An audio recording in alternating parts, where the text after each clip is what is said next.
வணக்கம். பாருங்க, கிராம பகுதியில் சிட்டியில் வாழக்கூடிய அதே மாதிரி நம்ம சாப்பிடக்கூடிய பருப்புங்க விவசாயிகள்லாம் இன்றைக்கி வந்து பாருங்கள் அப்படியே இறங்கி களத்தில் என்ன ஜி என்ன சரி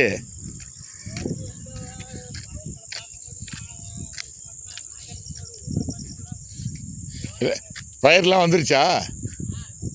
சூப்பர். இந்த மாதிரி அவங்கவுங்க விவசாயத்துக்கோசரம் என்னென்ன செய்ய முடியுமோ எல்லாம் பாருங்கள். நிலம் கிணத்துல பாருங்கள், தண்ணி ஞான தண்ணி. சாயங்காலம் ஆச்சு, மாடு மேய்ச்சலுக்கு போயிட்டு வீட்டுக்கு போகுது. சரியா? இந்த மாதிரி ஒவ்வொரு விஷயமும் அழகாக இந்த கிராம பகுதியில் இருக்கிறதுனால தான் நம்மளுடைய உணவு இந்த மாதிரி. இங்கேயும் இப்போ என்ன ஆச்சுன்னா, இந்த கலாச்சாரம்லாம் மாறி போய் உரம் போடுறதுலேருந்து எல்லா விதமான இதுவும் கலந்து இன்றைக்கி போச்சு.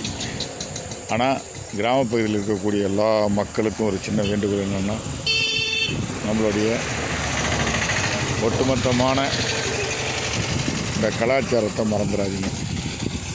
பாருங்கள், ஆடுலாம் அதாவது மேய்ச்சல் முடிச்சுட்டு விட்டுட்டா அதாவது வீட்டுக்கு போகுது. எவ்வளோ அழகாக மேய்ஞ்சிக்கினே போகுது மாடு ஆடு எல்லாமே. நம்ம எதுக்காக சொல்ல முடியுமா? இந்த என்ன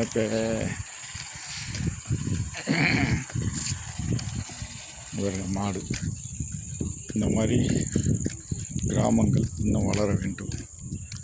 இயற்கை இருந்தால் தான் நல்ல விஷயம்.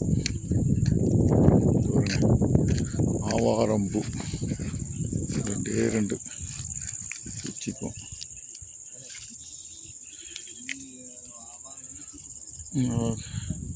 அவ்வளோ நல்லது சுகருக்கு.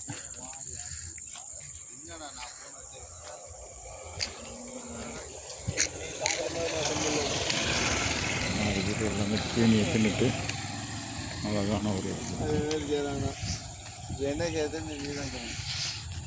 தமிழ்நாட்டுடைய விவசாயங்கள் இன்னும் காக்க வேண்டும் என்பது எங்களுடைய சின்ன நோக்கம். வரணும் வாங்க. பசு மாடுலாம், நாட்டு மாடு எங்கேயுமே கிடையாது. கிராமத்துலேயும் இல்லை நாட்டு மாடு, எல்லாம் போச்சு. தண்ணி